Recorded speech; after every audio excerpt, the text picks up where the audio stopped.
నమస్కారం Shri fibre news కి స్వాగతం. ముందుగా హెడ్లైన్స్. స్టాఫ్ నర్సులతో ఉప ముఖ్యమంత్రి పవన్ కళ్యాణ్ సమావేశం. రోగుల ప్రాణాలు కాపాడుతున్న నర్సుల సేవలను ఎవరు మర్చిపోరని వ్యాఖ్య. ఎన్టీఆర్ జిల్లా కలెక్టరేట్లో అగ్ని ప్రమాదంపై మాక్ డ్రిల్. విపత్తు సమయంలో సమయస్ఫూర్తి ప్రతి ఒక్కరి ఆపద్బాంధవుడని వెల్లడి. కేసిని నానిపై బుద్ధ వెంకన్న ఫైర్. టీడీపీ ఎంపీగా ఉంటూనే వైఎస్ జగన్ కు కోవట్టుగా పనిచేశారని ఆగ్రహం.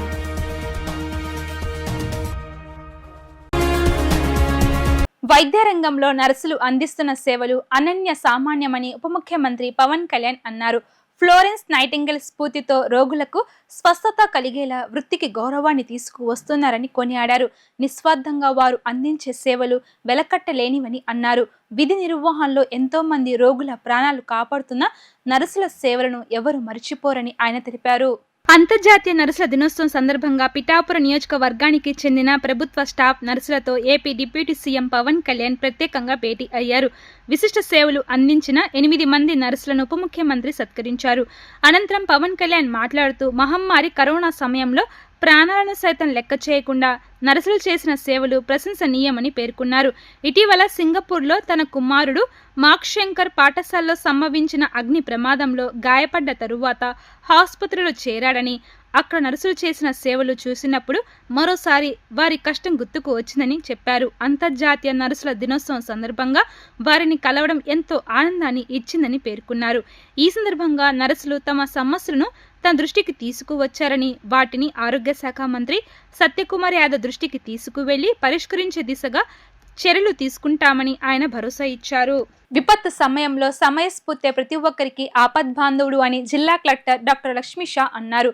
విపత్తు సమయంలో భయపడకుండా సరైన నిర్ణయాలతో ప్రజల ప్రాణాలు కాపాడవచ్చు అన్నారు. విపత్తు నిర్వహణపై ప్రజలతో పాటు అధికారులకు అవగాహన కల్పించేందుకు మాక్ డ్రిల్స్ ఏర్పాటు చేస్తున్నట్టు వివరించారు. ఎలాంటి విపత్తు సంభవించినా భయాందోళనకు గురికాకుండా సమయస్ఫూర్తితో వ్యవహరించి సరైన నిర్ణయాలు తీసుకుని తమను తాము రక్షించుకుంటూ ఇతరులకు ఆపన్న హస్తం అందించడం ముఖ్యమని, ఈ నేపథ్యంలో అత్యవసర పరిస్థితుల్లో ఎలా స్పందించాలి అనే దానిపై ప్రజలతో పాటు అధికారులకు అవగాహన కల్పించేందుకు సమన్వయ శాఖల భాగస్వామ్యంతో మాక్ డ్రిల్ నిర్వహించినట్లు జిల్లా కలెక్టర్ డాక్టర్ జి లక్ష్మీషా తెలిపారు. సోమవారం విపత్తు స్పందన అగ్నిమాపక సేవల శాఖ ఆధ్వర్యంలో జిల్లా కలెక్టరేట్ ప్రాంగణంలో మాక్ డ్రిల్ నిర్వహించారు. కలెక్టర్ ఛాంబర్ కు ఎదురుగా అగ్ని ప్రమాదం సంభవించింది. మొదలునిచ్చిన ఆసరాగా భవనంపైకి విపత్తు స్పందన సిబ్బంది చేరుకొని ప్రమాదంలో చిక్కుకున్న వారిని కిందకు తీసుకొచ్చి తక్షణ వైద్య సహాయం అందించేందుకు 108 వాహనాల ద్వారా ఆసుపత్రికి తరలించడం, అగ్నిమాపక వాహనం ద్వారా నీటితో మంటలను ఆపడం వరకు మాక్ డ్రిల్ చేశారు. అదేవిధంగా ఇంట్లో గ్యాస్ సిలిండర్ నుంచి మంటలు వస్తే ఎలా నియంత్రించాలి అనే అంశాన్ని డెమో ద్వారా ప్రదర్శించారు.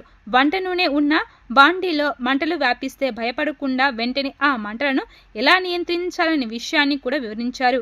తడిబట్ట, ప్లాస్టిక్ బకెట్, పిండి వంటి వాటితో మంటలను ఆర్పే పద్ధతులను వివరించారు. రోడ్డు ప్రమాదాల సమయంలో 2 వాహనాలు ఢీకొని వాటి మధ్య చిక్కుకున్న వారిని ప్రత్యేక పరికరాలు ఉపయోగించి బయటకు తీసే విధానాన్ని ప్రదర్శించారు. జిల్లా వైద్య శాఖ ఆధ్వర్యంలో సిపిఆర్, స్ట్రక్చర్ వినియోగం, అత్యవసర వైద్యం అందించడంపై అవగాహన కల్పించారు. అగ్నిమాపక, రెవెన్యూ, పోలీస్, వైద్య ఆరోగ్య తదితర శాఖల అధికారులు, సిబ్బందితో పాటు ఎన్సీసీ, ఎన్ఎస్ఎస్ వాలంటీర్ల భాగస్వామ్యంతో మాక్ డ్రిల్ నిర్వహిస్తున్నామని, డివిజన్లోని ఇలాంటి కార్యక్రమాలు ఏర్పాటు చేస్తున్నట్లు కలెక్టర్ లక్ష్మీషా తెలిపారు. ఈ కార్యక్రమంలో DRO M Lakshmi Narasimham, Vijayawada RDO Kavuri Chaitanya, జిల్లా అగ్నిమాపక అధికారి ఏవి శంకర్రావు, సహాయ DFO K Vinay, SFO K Naresh, collectorate AO S Srinivas Reddy, జిల్లా NSS coordinator doctor Kolleti Ramesh, SR and CVR ప్రభుత్వ డిగ్రీ కళాశాల NCC coordinator doctor D Yugandhar, వివిధ శాఖల అధికారులు, ఎన్సీసీ, ఎన్ఎస్ఎస్ వాలంటీర్లు తదితరులు పాల్గొన్నారు.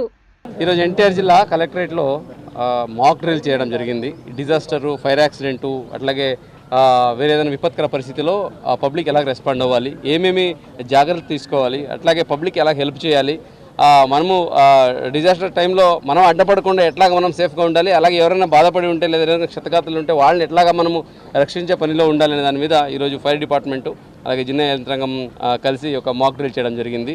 ఫైర్ యాక్సిడెంట్ అయినప్పుడు అక్కడి నుంచి మెసేజ్ రాగానే ఎంత త్వరగా వెహికల్స్ రావాలి, ఫైర్ ఎక్స్టింగ్విషర్స్ వచ్చిన వెంటనే వాళ్ళకి ఎట్లాంటి స్థలం క్రియేట్ చేయాలి, అట్లాగే అక్కడ ఆల్రెడీ ఎవరైనా డ్యామేజ్ జరిగి ఉంటే, ఎవరికైనా ఇబ్బంది జరిగి ఉంటే వాళ్ళని ఏ ప్రకారం తీసుకొచ్చి మెడికల్ ఎయిడ్ ఇప్పించాలి, వాళ్ళని తీసుకెళ్ళిన హాస్పిటల్కి, దాని మీద అంతా ఇక్కడ డెమో చేయడం జరిగింది. ఇదే కాకుండా ఈ ఫైర్ యాక్సిడెంట్ ఇంట్లో జరుగుతుంటుంది, హోటల్లో, పబ్లిక్ ప్లేసెస్లో, టెంపుల్ ఎక్కడైనా జరుగుతుంటే దానికి ఎలా రెస్పాండ్ చేయాలని దాని మీద చాలా క్లియర్గా ఫైర్ డిపార్ట్మెంట్ అధికారులు ఎక్స్ప్లెయిన్ చేయడం జరిగింది. సో ఈ కార్యక్రమం ముఖ్యంగా ప్రజల్ని సిద్ధంగా పెట్టడానికి, ఏదైనా విపత్కర పరిస్థితి వస్తే, ఏదైనా డిజాస్టర్ ఏదైనా కావచ్చు, ఫ్లడ్ కావచ్చు, లేదా ఫైర్ యాక్సిడెంట్ కావచ్చు, ఫైర్ కావచ్చు, లేదా ఏదైనా యాక్సిడెంట్, పిడుగులు పడవచ్చు, ఏమైనా కూడా పబ్లిక్ రెడీగా ఉండాలి. పబ్లిక్ రెడీగా ఉండాలంటే అఫీషియల్స్ ఫస్ట్ వాళ్ళు రెడీగా ఉండాలి. బికాజ్ ఏ విపత్కర పరిస్థితి వచ్చినా కూడా ఫస్ట్ ఆఫీసర్ని డ్రాఫ్ట్ చేస్తాం మనం. అఫీషియల్స్ని వెళ్ళండి అని డ్యూటీ వేసేస్తాం, వెంటనే కాల్ సెంటర్ పెడతాం. అక్కడ వెళ్ళే ఆఫీసర్ ఏం చేయాలి, ఫర్ ఎగ్జాంపుల్ డాక్టర్కి అయితే తెలుసు ఏం చేయాలనేది. ఫర్ ఎగ్జాంపుల్ ఫైర్ ఆఫీసర్స్ ఉంటారు, వాళ్ళకి తెలుసు. కానీ ఒక అగ్రికల్చర్ ఆఫీసర్కి, లేదా ఒక వెటర్నరీ ఆఫీసర్కి, లేదా ఒక ఇండస్ట్రీ ఆఫీసర్కి, ప్రతి ఒక్కరికి ప్రతి దాని మీద అవగాహన ఉండాలి. డిజాస్టర్కి వెళ్ళినప్పుడు ఏ ఆఫీసర్ అయినా సో వాళ్ళు డిజాస్టర్ రెస్క్యూ ఆఫీసర్గా ఉంటాడు కాబట్టి సో వాళ్ళకి ప్రతి ఒక్కటి అవగాహన ఉండాలి. దాని మీద దృష్టి పెట్టి ఈ మాక్ డ్రిల్ చేయడం జరిగింది. దీనికి చాలా చక్కగా నిర్వహించారు ఫైర్ డిపార్ట్మెంట్ వాళ్ళు. అన్ని రకాలుగా పరికరాలు తీసుకొచ్చి ఏ ప్రకారంగా మనకు విపత్కర పరిస్థితులు, యాక్సిడెంట్ అయితే, రోడ్ యాక్సిడెంట్ అయితే ఎట్లాగా, అలాగే ఎక్కడైనా మనుషులు ఇరుక్కపోతే ఐరన్ రాడ్స్ అన్ని ఉంటే ఏం చేయాలని మీద చాలా చక్కగా డెమాన్స్ట్రేషన్ ఇచ్చారు. దీని ద్వారా జిల్లా ప్రజలకి అలాగే అధికారులందరికీ నా రిక్వెస్ట్ ఏంటంటే, విపత్కర పరిస్థితిలో ప్యానిక్ అవ్వడం సర్వసామాన్యం, కానీ ప్యానిక్ అవ్వకుండా ఆలోచించితే మనము లైఫ్ని సేవ్ చేయొచ్చు. కాబట్టి ఆ ఆలోచించే మనసును తీసుకురావడానికి మాక్ డ్రిల్ పెట్టడం జరిగింది. అధికారులందరికీ చాలా చక్కగా అర్థమైంది. వాళ్ళు ఆల్రెడీ లాస్ట్ ఇయర్ ఫ్లడ్లో చాలా చక్కగా అందరూ ఇన్వాల్వ్ అయ్యి ఉన్నారు. వాళ్ళకి ప్రోత్సహిస్తూ ఇంకా వాళ్ళ స్కిల్ సెట్ని ఇంప్రూవ్ చేయడానికి మాక్ డ్రిల్ చేయడం జరిగింది. కేసినేని నాని వంటి విషపురుగు పార్టీలో ఉండకూడదని సీఎం చంద్రబాబు దూరం పెట్టారని టీడీపీ సీనియర్ నేత మాజీ ఎమ్మెల్సీ బుద్ధ వెంకన్న అన్నారు. కేసినేని నాని వంటి వారికి సీఎం చంద్రబాబు రాజకీయ భిక్ష పెట్టారు అని గుర్తు చేశారు. అతనికి ఆ విశ్వాసం లేకుండా చంద్రబాబు పైనే విమర్శలు చేశారని ఆయన తెలిపారు. జగన్ ప్రభుత్వ హయాంలో జరిగిన లిక్కర్ స్కామ్ వ్యవహారం రాష్ట్ర వ్యాప్తంగా సంచలనం సృష్టించింది. ఈ వ్యవహారంపై మాజీ ఎంపీ, వైసీపీ నేత కేసినేని నాని చేస్తున్న ఆరోపణలపై టీడీపీ సీనియర్ నేత మాజీ ఎమ్మెల్సీ బుద్ధ వెంకన్న మండిపడ్డారు. ఈ సందర్భంగా ఆయన విలేకరులతో మాట్లాడుతూ, టీడీపీ ఎంపీగా ఉంటూనే వైఎస్ జగన్కు కోవట్టుగా పనిచేసిన వ్యక్తి కేసినేని నాని అని పేర్కొన్నారు. కూటమి ప్రభుత్వం వచ్చిన తరువాత లిక్కర్ మాఫియాపై సిట్ విచారణ చేపట్టిందని, ఈ కేసులో కసిరెడ్డి రాజశేఖర్ రెడ్డి సూత్రధారిగా మొత్తం వ్యవహరించిందని, నడిపించిందని సిట్ నిర్ధారించిందని ఆయన గుర్తు చేశారు. దీంతో ఈ కేసు వైఎస్ జగన్ మెడకు ఉచ్చు బిగుసుకునే పరిస్థితి ఏర్పడిందన్నారు. ఈ నేపథ్యంలో ఈ విషయాన్ని పక్కదారి పట్టించేందుకు కొత్త నాటకాలు ప్రారంభించారు అంటూ వైఎస్ జగన్పై బుద్ధ వెంకన్న నిప్పులు చెరిగారు. కేసినేని నానిని అడ్డం పెట్టుకుని విజయవాడ ఎంపీ కేసినేని చిన్నిపై ఈడీకి ఫిర్యాదు చేసినట్లు హడావుడి చేశారన్నారు. మద్యం కుంభకోణంతో కేసినేని చిన్నికి సంబంధం లేకపోయినా ఉద్దేశపూర్వకంగా అతని పేరును తెస్తున్నారంటూ ఆయన ఆగ్రహం వ్యక్తం చేశారు. ప్రస్తుతం లిక్కర్ స్కామ్ గురించి మాట్లాడుతున్న కేసినేని నాని 2019-24 మధ్య ఎందుకు నోరు విప్పలేదంటూ మండిపడ్డారు. కేసినేని నాని అనేవాడు టీడీపీలో ఉంటూ తనను అనేక ఇబ్బందులు పెట్టారన్నారు. కానీ సీఎం చంద్రబాబు మాత్రం తనపై నమ్మకంతో తనకు అండగా నిలిచారన్నారు. నేడు సాక్ష్యాలు, ఆధారాలు లేకుండా బురద జల్లడంపై వైసీపీకి సహజంగా మారిందన్నారు. లిక్కర్ స్కామ్లో కసిరెడ్డి, కేసినేని చిన్నికి సంబంధం ఉందని ఈడీకి ఇచ్చిన లేఖలో కేసినేని నాని రాశారని గుర్తు చేశారు. మరి ఈ వ్యవహారం నడిపిన జగన్ పేరు ఎక్కడ ఎందుకు ప్రస్తావించలేదంటూ ఆయన సందేహం వ్యక్తం చేశారు. జగన్కు తెలియకుండా లిక్కర్ స్కామ్ జరిగిందంటే 10 ఏళ్ల పిల్లాడు కూడా నమ్మరు అన్నారు. నీకు దమ్ముంటే ఆధారాలతో సహా బయటపెట్టి మాట్లాడాలి అంటూ కేసినేని నానిని ఈ సందర్భంగా బుద్ధ వెంకన్న డిమాండ్ చేశారు. తెలుగుదేశం పార్టీ పార్లమెంటరీ సభ్యుడిగా ఉన్నప్పుడు జగన్మోహన్ రెడ్డికి కోవర్ట్గా పనిచేయడమే కాకుండా ఇక్కడ విషయాలన్నీ కూడా అక్కడ చేరవేయడంలో దిట్ట. ఈరోజు రాష్ట్రంలో పెద్ద స్కామ్ అయినటువంటి లిక్కర్ స్కామ్ మేము 2019 నుంచి 2024 వరకు కూడా తెలుగుదేశం పార్టీ చంద్రబాబు నాయుడు గారు కానివ్వండి, లోకేష్ బాబు గారు కానివ్వండి, నేను కానివ్వండి, లేదా రాష్ట్రంలో ఉన్నటువంటి తెలుగుదేశం పార్టీ నాయకులు అందరూ కూడా గొంతెత్తి లిక్కర్ స్కామ్లో పెద్ద అవినీతి జరుగుతుంది, ప్రతి దానికి ఇవాళ గూగుల్ పే, ఫోన్పే ఉంది. కానీ ఈ స్కామ్లో గూగుల్ పే, ఫోన్పే లేకుండా ప్రభుత్వానికి లెక్కలు చూపకుండా డబ్బంతా తాడేపల్లి ప్యాలెస్కి చేరుతుందని మేము గగ్గోలు పెడితే ప్రజలు విని జగన్మోహన్ రెడ్డి అవినీతిని బయటికి తీయమంటే ఈరోజు తెలుగుదేశం కూటమి ప్రభుత్వం వచ్చిన తర్వాత ఆ లిక్కర్ స్కామ్ని మేము బయట పెడుతుంటే ఆ లిక్కర్ స్కామ్ని ప్రజల చూపు ఆ లిక్కర్ స్కామ్పై పక్కదారి మళ్లించడానికి ఇవాళ కేసినేని నాని మరొక కోవర్ట్ అవతారం ఎత్తాడు. ఏంటంటే ఇవాళ నేను చూసా లిక్కర్ స్కామ్లో చిన్ని కసిరెడ్డిని ఎంక్వైరీ చేయమని ఈడీకను ఇక్కడ ఉన్నటువంటి పార్లమెంట్ సభ్యులు కేసినేని చిన్ని గారిని అలాగే కసిరెడ్డి మీద ఈడీ ఎంక్వైరీ చేయండి. అరే జగన్మోహన్ రెడ్డి ఉన్నటువంటి వెనకతలు ఉన్నవాళ్ళు ఈ లిక్కర్ స్కామ్లు ఎంత తిన్నారు అనే ఒక ఎదురు చూపులు చూస్తున్న తరుణంలో దీన్ని పక్కదారి పట్టించడానికి ఒక ఊరికే తెలుగుదేశం పార్టీ పార్లమెంట్ సభ్యుడైనటువంటి కేసినేని చిన్ని మీద ఊరికే బురద జల్లి ఈ కేసుని డైవర్ట్ చేయడానికి కేసినేని నాని ఈరోజు ఈడీకి లేఖ రాశాడు. ఈరోజు లిక్కర్ స్కామ్ని పక్కదారి పట్టించడానికి కేసినేని నాని ఆడుతున్నటువంటి నాటకానికి నువ్వు ముగింపు పలకాలి. విజయవాడలో పెద్ద స్టార్ హోటల్ కడుతున్నానని చెప్పి కేసినేని నాని అతని భార్య ఇద్దరు డైరెక్టర్లుగా ఉండి 8.5 కోట్లు ఐఓబి బ్యాంకులో అప్పు తీసుకున్నారు. దానికి ఇదిగోండి కేసినేని హోటల్ ప్రైవేట్ లిమిటెడ్ ఇవన్నీ మీకు వాట్సాప్లో కూడా నేను సాక్ష్యాలతో సహా పెడుతున్నాను. ఇక్కడ లిక్కర్ స్కామ్ని పక్కదారి పట్టియడానికి ప్రజల్ని చూపు పక్కదారి పట్టియడానికి చూస్తున్నాడు ఇతను. తమ సమస్యల పరిష్కారం కోరుతూ ఆయుష్మాన్ భారత్లో పనిచేస్తున్న కమ్యూనిటీ హెల్త్ ఆఫీసర్లు ఆందోళన ఉద్రిక్తతకు దారితీసింది. 15వ రోజు ఆందోళనలో భాగంగా ధర్నా చౌక్లో సిహెచ్ఓలు ధర్నా చేశారు. ఆ క్రమంలోని విజయవాడలో ఉన్న ఆరోగ్య శాఖ మంత్రి సత్యకుమార్ యాదవ్ను కలవడానికి వెళ్లేందుకు ప్రయత్నించగా పోలీసులు అడ్డుకున్నారు. ఈ క్రమంలో ఒకంత రసబస చోటు చేసుకుంది. తమ డిమాండ్ల పరిష్కారం కోరుతూ తరవధిక ఆందోళన చేస్తున్న సిహెచ్ఓల ఆందోళన 15వ రోజుకు చేరింది. ధర్నా చౌక్లో ధర్నా చేస్తూ ఆరోగ్య శాఖ మంత్రి సత్యకుమార్ను కలిసేందుకు ప్రయత్నించగా పోలీసులు అడ్డుకున్నారు. ఈ సందర్భంగా అసోసియేషన్ నాయకురాలు వర్ష మాట్లాడుతూ 6 సంవత్సరాలు దాటిన సిహెచ్ఓలను పర్మనెంట్ చేయాలని ఇప్పటికే దశలవారీగా ఆందోళన చేపడుతున్నామని, ప్రభుత్వం ఇప్పటికైనా సానుకూలంగా స్పందించకపోతే ఆందోళన చేస్తున్నామన్నారు. ప్రభుత్వం నుంచి సానుకూల స్పందన రావడం లేదన్నారు. మంత్రిని కలిసి మా సమస్యలు చెప్పుకుందామంటే అడ్డుకుంటున్నారని ఆవేదన వ్యక్తం చేశారు. ఎవరన్ని అడ్డంకులు సృష్టించినా మా సమస్యలు పరిష్కారం అయ్యే వరకు ఆందోళన విరమించేది లేదని స్పష్టం చేశారు. ఏ రోజు కూడా మేము ఏ ట్రాఫిక్ రూల్ కి మేము వ్యతిరేకంగా పడలేదు. ఏ ఒక్క వాళ్ళు చెప్పిన ఇన్స్ట్రక్షన్స్ మేము కాదని చేయలేదు. వాళ్ళు మాకు పర్మిషన్ ఇవ్వకపోతే మేము హనుమంతరాయ గ్రంథాలయం రెంట్కి తీసుకొని 3 రోజులు మేము అక్కడ చేసుకున్నాం. ఈ రోజు అక్కడ ఫంక్షన్ ఉందని ఈ రోజు ఇక్కడ ధర్నా చౌక్ లో పర్మిషన్ అడిగి పర్మిషన్ తీసుకున్నాం. ఒక పర్మిషన్ అడగడానికి వెళ్తే పొద్దున వెళ్తే రాత్రి 10:30 దాకా మేము నుంచుంటాం. మీకు ఫొటోస్ కూడా చూపిస్తాం. మేము 9:30 దాకా మేము నుంచుంటాం. ఇంతసేపు మేము నుంచొని పర్మిషన్ తెచ్చుకుంటే వేలు చూపించి కేసు కడతా అంటున్నారు. మేము ఎంప్లాయీస్, మేమందరం కూడా మెడికల్ డిపార్ట్మెంట్ ఎంప్లాయీస్. మేము పిచ్చోళ్ళం కాదు. ఆమె కేసు కడతా ఉంటాకి మీ రూల్స్ మీ డ్యూటీ మీరు చేస్తున్నారు కాదనట్లేదు. మేము రిక్వెస్ట్ చేస్తున్నాం. మా ప్రాబ్లం ఇది అని ప్రత్యక్షంగా వాళ్ళు మమ్మల్ని 15 రోజుల నుంచి చూస్తున్నారు.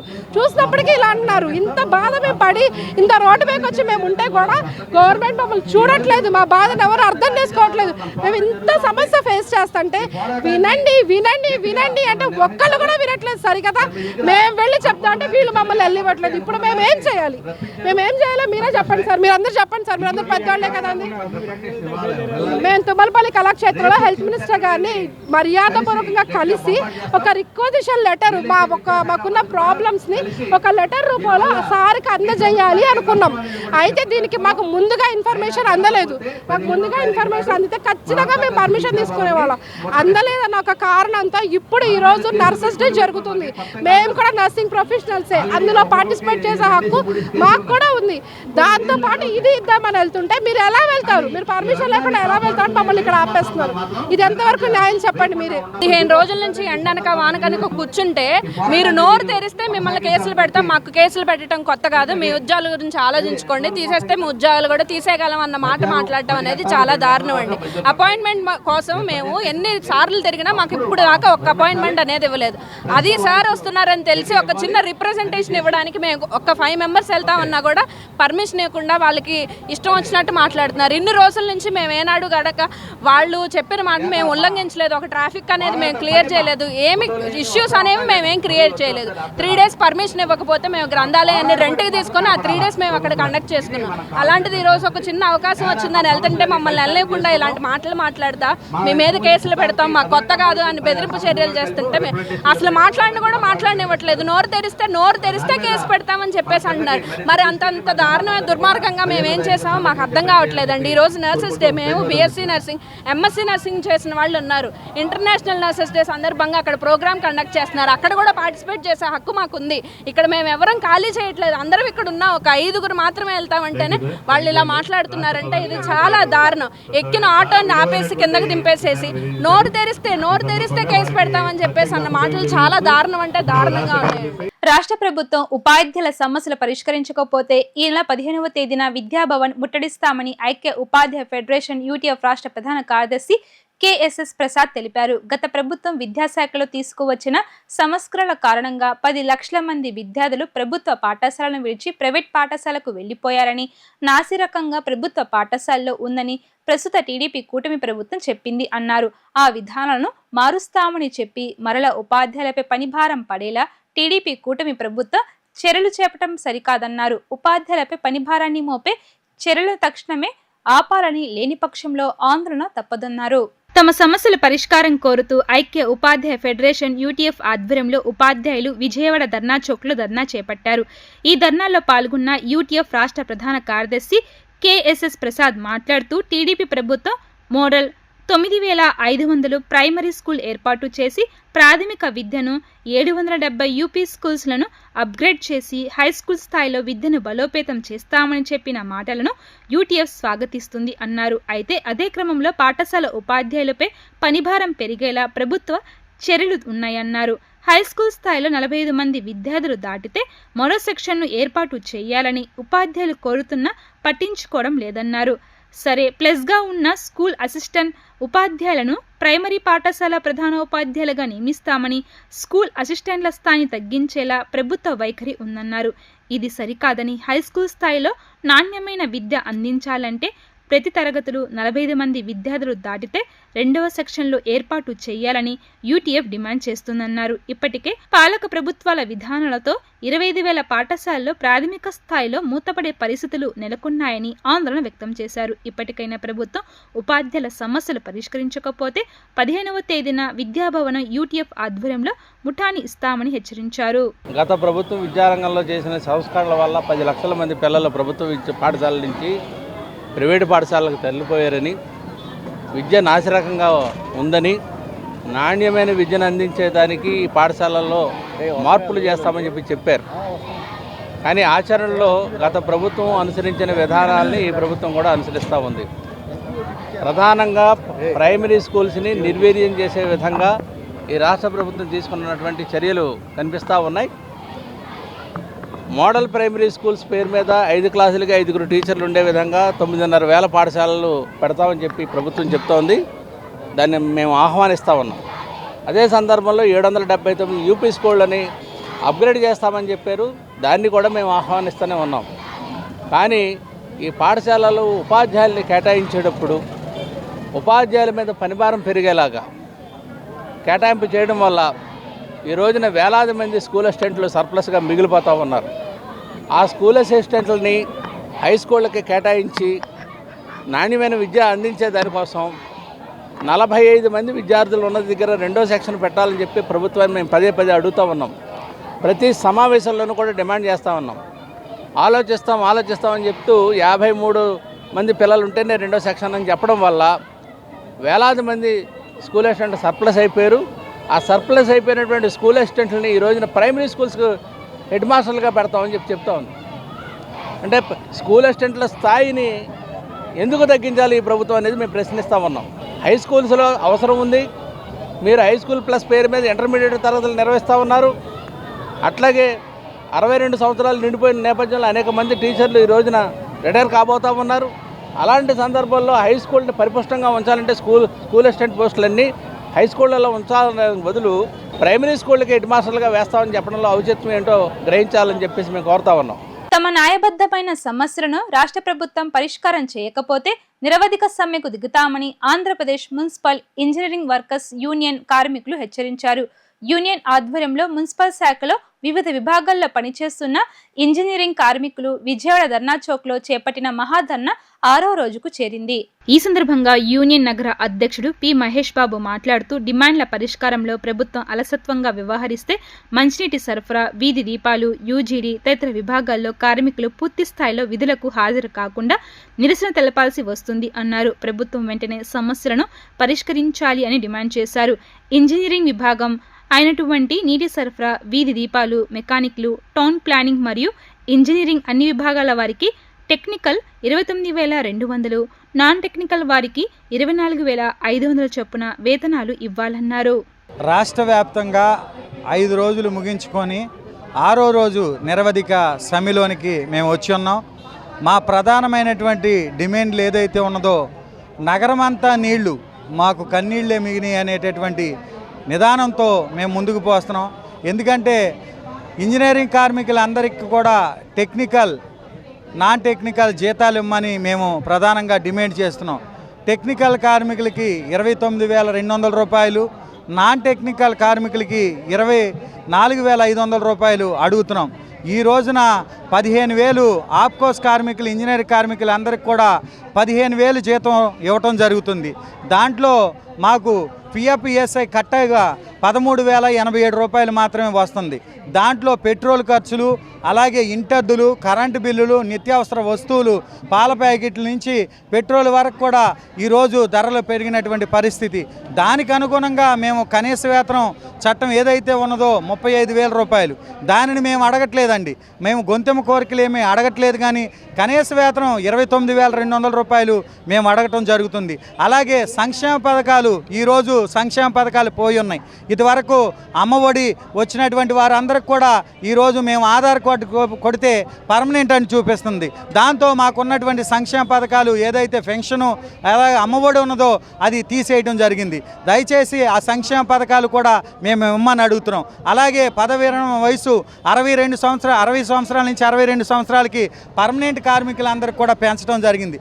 అదేవిధంగా మున్సిపల్ ఇంజనీరింగ్ కార్మికులకి, అలాగే ఆప్కోస్లో ఉన్నటువంటి ప్రతి ఒక్క కార్మికుడికి కూడా 60 సంవత్సరాల నుంచి 62 సంవత్సరాలకి వయో పరిమితి పెంచమని అడుగుతున్నాం. అలాగే 60 సంవత్సరాలకి రిటైర్డ్ అయిపోయినటువంటి కార్మికుడికి, ఆప్కోస్ కార్మికుడికి అలాగే పెన్షన్ అడుగుతున్నాం 10,000 రూపాయలు. అలాగే జాతీయ పండగ సెలవులు ఏదైతే 70 రోజులు ఉన్నాయో వాటన్నిటిని కూడా వేతనంతో కూడినటువంటి దినాలుగైనా ప్రకటించాలి, లేదైతే సెలవు దినాలుగా ప్రకటించాలని అడుగుతున్నాం. మరి ముఖ్యంగా మా డిమాండ్ ఏదైతే ఉన్నదో మున్సిపల్ కార్మికులకి చనిపోతే 30 లక్షలు ఎక్స్ట్రేషన్ ఉంది. దాన్ని మున్సిపల్ ఇంజనీరింగ్ కార్మికులు కూడా వర్తింపజేయమని గవర్నమెంట్ని డిమాండ్ చేస్తున్నాం. వైశాఖ పౌర్ణమిని పురస్కరించుకుని ఇంద్రకీలాద్రి ప్రదక్షిణ భక్తి ప్రపత్తులతో నిర్వహించారు. కామధేను అమ్మవారి సన్నిధి వద్ద ప్రచార రథంలో కొలువు తీరిన దుర్గా మల్లేశ్వరులకు పూజలు నిర్వహించిన అనంతరం దేవస్థానం ఈవో సీనా నాయక్ గిరిప్రదక్షిణ ప్రారంభించారు. నగరంలోని పలు వీధుల మీదుగా సాగిన గిరిప్రదక్షిణలో భక్తులు విశేష సంఖ్యలో పాల్గొన్నారు. బేతాళ నృత్యాలు, సాంప్రదాయ కోలాట విన్యాసాల నడుమ గిరిప్రదక్షిణ ఆద్యంత వైభవంగా సాగింది. దుర్గా మల్లేశ్వరులు కొలువు తీరిన ఇంద్రకీలాద్రి చుట్టూ పౌర్ణమి రోజున ప్రదక్షిణలు నిర్వహించిన వారి కోరికలు సఫలీకృతమవుతాయనే సంకల్పంతో దేవస్థానం ఆధ్వర్యంలో ప్రతి నెల పౌర్ణమి రోజున ఇంద్రకీలాద్రి ప్రదక్షిణ నిర్వహిస్తున్న సంగతి తెలిసిందే. ఇందులో భాగంగా వైశాఖ పౌర్ణమిని పురస్కరించుకుని కామధేను అమ్మవారి ఆలయం వద్ద దేవస్థాన వేద పండితులు స్వామి అమ్మవార్లకు షోడోపచార పూజలు నిర్వహించగా ఈవో సీనా నాయక్ టెంకాయ సమర్పించి గిరి ప్రదక్షిణను లాంఛనంగా ప్రారంభించారు. దేవస్థాన ఉద్యోగులు, వందలాది మంది భక్తులు దుర్గా మల్లేశ్వరులను కీర్తిస్తూ గిరి ప్రదక్షిణలో పాల్గొన్నారు. చిత్ర విచిత్ర బేతాలను నృత్యాలు, కోలాట నృత్యాలు, వేద పండితుల మంత్రోచ్చరణాల మంగళ వాయిద్యాల నడుమ గిరి ప్రదక్షిణ అద్యాంతం కనుల పండుగగా సాగింది. ఘాట్ రోడ్ నుండి ఆరంభమైన ఈ ప్రదర్శన కుమ్మరిపాలెం సెంటర్, విద్యాధరపురం, సితారా మిల్క్ ప్రాజెక్ట్, కొత్తపేట, కోమల విలాస్ సెంటర్ మీదుగా తిరిగి ఇంద్రకీలాద్రికి చేరింది. మార్గం మధ్యలో భక్తులు ఆది దంపతులకు ఎదురేగి మంగళ హారతులు సమర్పించారు. ఈ సందర్భంగా దేవస్థానం ఈవో సీనా నాయక్ మాట్లాడుతూ ప్రతి నెల పౌర్ణమి నాడు గిరి ప్రదక్షిణ నిర్వహించడం ఆనవాయితీగా వస్తుంది అన్నారు.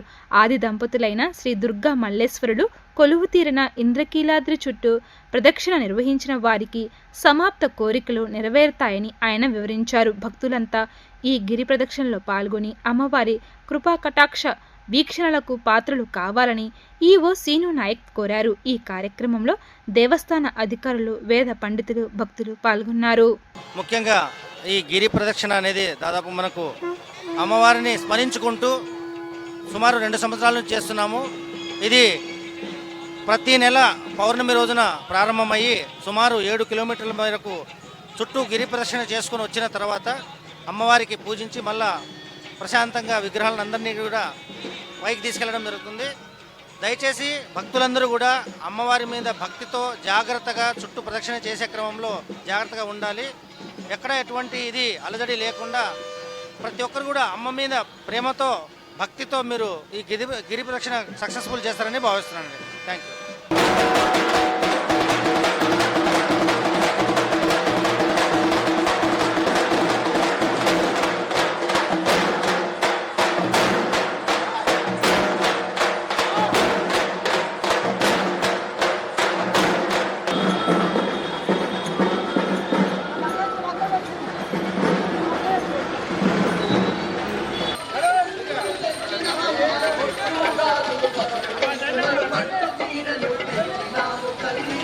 సీనియర్ ఎన్టీఆర్ ఎంత కీర్తి తెచ్చుకున్నారో తారక రామారావు కూడా అలానే ఎదగాలని కోరుకున్నట్లు నారా భువనేశ్వరి అన్నారు. నందమూరి హరికృష్ణ మనవడు జానకిరామ్ కుమారుడు తారకరావు నటిస్తున్న కొత్త చిత్రానికి నారా భువనేశ్వరి క్లాప్ కొట్టి అభినందించారు. నందమూరి హరికృష్ణ మనవడు జానకిరామ్ కుమారుడు తారక రామారావు హీరోగా, వైవిఎ చౌదరి దర్శకుడిగా కొత్త సినిమాను తెరకెక్కిస్తున్నారు. న్యూ టాలెంట్ రోజ్ పతాకంపై ఆయన సతీమణి చిత్రాన్ని నిర్మిస్తున్నారు. నేడు ఈ చిత్రం పూజా కార్యక్రమాలతో ప్రారంభం అయింది. ఈ కార్యక్రమానికి ఎన్టీఆర్ కుటుంబ సభ్యులు హాజరయ్యారు. ముఖ్య అతిథులుగా గారపాటి లోకేశ్వరి, దగ్గుబాటి పురంధేశ్వరి, నారా భువనేశ్వరి పాల్గొన్నారు. హీరో హీరోయిన్లపై భువనేశ్వరి క్లాప్ కొట్టి అభినందించారు. ఈ చిత్రానికి కీరవాణి సంగీతం అందించనున్నారు. 1980 నేపథ్యంలో రానుంది. తెలుగు భాషకు ఇందులో పెద్దపీట వేయనున్నారు. ఈ సినిమాలో హైందవ సంస్కృతి, తెలుగు భాష గొప్పతనం గురించి ప్రేక్షకులకు చెప్పినట్లు వైవిఎ చౌదరి తెలిపారు. ఈ సినిమాకు నేపథ్యమే బలమన్నారు. ఈ చిత్రంలో ఎన్టీఆర్ సరసన కూచిపూడి డాన్సర్, అచ్చ తెలుగు అమ్మాయి వీణారావు నటిస్తున్నారు. పూజా కార్యక్రమం అనంతరం నారా భువనేశ్వరి మీడియాతో మాట్లాడుతూ సీనియర్ ఎన్టీఆర్ ఎంత కీర్తి తెచ్చుకున్నారో తారక రామారావు కూడా అలానే ఎదగాలని కోరుకున్నట్లు ఆమె చెప్పారు. తన ఉనికిని చాటుకోవడం కోసం రామ్ ఎంతో కష్టపడుతున్నాడు. ఆ తపన ఉన్న వారంతా ఖచ్చితంగా పేరు సొంతం చేసుకుంటారు అన్నారు. దగ్గుపాటి పురంధేశ్వరి మాట్లాడుతూ ఈ రోజు నందమూరి కుటుంబం నుంచి మరో తరం ఇండస్ట్రీలోకి అడుగుపెట్టింది. కళాకారుడు ఎంత తపస్సు చేయాలి, కళమ్మ తల్లి ఆశీర్వాదం ఉంటే ఉన్నత శిఖరాలు అధిరోహిస్తారని తెలిపారు. మా నాన్న ఒక కళా తపస్వి. ఆయన క్రమశిక్షణతో చలనచిత్ర రంగానికి తన జీవితాన్ని అంకితం చేశారు అని, అందుకే ఆయన పేరును భారతీయ సినీ రంగంలో సువర్ణాక్షరాలతో లిఖించారని తెలిపారు. బాలకృష్ణ, హరికృష్ణ ఇద్దరు కూడా చలనచిత్ర రంగంపై చెదరని ముద్ర వేశారన్నారు. ఆ తరువాత తరం కళ్యాణ్ రామ్, ఎన్టీఆర్ కూడా అంకిత భావంతో తమ ఉనికిని చాటుకున్నారు అని చెప్పారు. అలానే ఇప్పుడు మరో తరం పరిశ్రమలోకి వస్తుంది అన్నారు. మేమంతా రామ్ అని పిలుచుకునే ఎన్టీఆర్ సినిమా పరిశ్రమలోకి అడుగు పెడుతున్నారని, అతడికి కూడా కళమ్మ తల్లి ఆశీర్వాదంతో పాటు కుటుంబ సభ్యుల ఆశీస్సులు ఉంటాయని వైవిఎ చౌదరికి అభినందనలు తెలిపారు. నందమూరి తారకరామ్ అతని ముత్తాత గారు నందమూరి తారక రామారావు గారిలాగా అతను కీర్తి, ప్రతిష్ట అనేది అతనికి లబ్ధి పొందాలని నేను కోరుకుంటున్నాం. నేనే కాదు, మా కుటుంబ సభ్యులు ఇక్కడ ఉండేవాళ్ళు ప్రతి ఒక్కళ్ళు అదే కోరుకుంటున్నారు. నాకు చాలా సంతోషంగా ఉంది. This is the 4th generation into the movie industry. నాకు తెలుసు రామ్ కసితో అతని టాలెంట్ ఏంటి అనేది నిరూపించుకోవటానికి అతను చాలా కష్టం పడ్డాడు, ఎదుర్కొన్నాడు కూడా. ఆ కసి ఉండే ప్రతి వ్యక్తి తప్పకుండా పైకి ఎదిగి అతను ఏం కోరుకుంటాడో తప్పకుండా అతను అక్కడికి వెళ్ళగలడు. ఈరోజు నందమూరి కుటుంబానికి చెందినటువంటి ఇంకొక తరం తెలుగు చలనచిత్ర రంగంలోకి కాలు పెట్టింది. సాధారణంగా కళాకారుడు అంటే తపస్వి కింద లెక్క. ఎంతో తపస్సు చేసి అంకిత భావంతో పనిచేసిన తర్వాత తెలుగు కళామ తల్లి ఆశీర్వాదం ఉంటే ఉన్నత శిఖరాల్ని అధిరోహించేటువంటి అవకాశం ఆ కళాకారుడికి ఉంటుంది. ఆ కళ ఏదైనా కావచ్చు, నటన కావచ్చు, సంగీతం కావచ్చు, నృత్యం కావచ్చు, శిల్పకళ కావచ్చు, చిత్రలేఖనం కావచ్చు, ఏదైనా సరే. మా తరానికి ముందు తరం నందమూరి తారక రామారావు గారు నిజంగా ఆయన ఒక కళా తపస్వి. ఆయన క్రమశిక్షణతోటి అంకిత భావంతో తన జీవితాన్ని చలనచిత్ర రంగానికి అంకితం చేసినటువంటి సందర్భంలోనే ఇవాళ చలనచిత్ర రంగంలో వారి పేరు స్వర్ణాక్షరాలతో లిఖించబడి ఉన్నది. తెలుగు చలనచిత్రం ఉన్నంత వరకు వారు చిరస్మరణీయులు అనేటువంటి విషయం మనం అందరం గుర్తించవలసినటువంటి అంశం. ఆ తర్వాతి తరానికి వచ్చేటప్పటికి నందమూరి బాలకృష్ణ, నందమూరి హరికృష్ణ గారు వారిరువురు కూడా చలనచిత్ర రంగమే ఉచ్చ నిశ్వాసలుగా తెలుగు కళామ తల్లికి సేవలు అందించినటువంటి నేపథ్యంలో వారు కూడా తెలుగు చలనచిత్ర రంగంపై చెరగని ముద్ర వేసినటువంటి విషయం.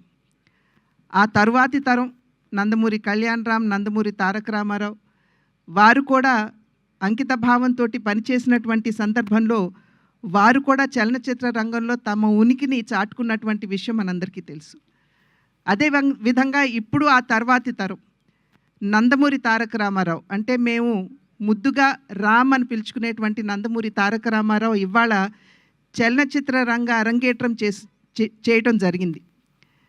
ఆ బిడ్డకి ఖచ్చితంగా తెలుగు కళామ తల్లి ఆశీర్వాదంతో మా తండ్రి గారు నందమూరి తారక రామారావు గారి ఆశీస్సులు, అదేవిధంగా మా అన్న నందమూరి హరికృష్ణ గారు తప్పకుండా వారు ఇందాక చెప్పినట్టుగా ఆయన ఆకాశం నుండి తన మనవణ్ణి చూసుకుని మురిసిపోతూ ఉండుంటారు.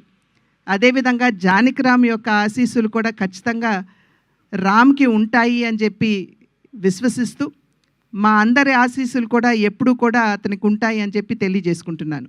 వార్తలు ముగించే ముందు హెడ్లైన్స్ మరోసారి. స్టాఫ్ నర్సులతో ఉప ముఖ్యమంత్రి పవన్ కళ్యాణ్ సమావేశం. రోగుల ప్రాణాలు కాపాడుతున్న నర్సుల సేవలను ఎవరు మర్చిపోరని వ్యాఖ్య. ఎన్టీఆర్ జిల్లా కలెక్టరేట్లో అగ్ని ప్రమాదంపై మాక్ డ్రిల్. విపత్తు సమయంలో సమయస్ఫూర్తి ప్రతి ఒక్కరి ఆపద్బాంధవుడని వెల్లడి. కేసరి నానిపై బుద్ధ వెంకన్న ఫైర్. టీడీపీ ఎంపీగా ఉంటూనే వైఎస్ జగన్ కు కోవట్టుగా పనిచేశారని ఆగ్రహం.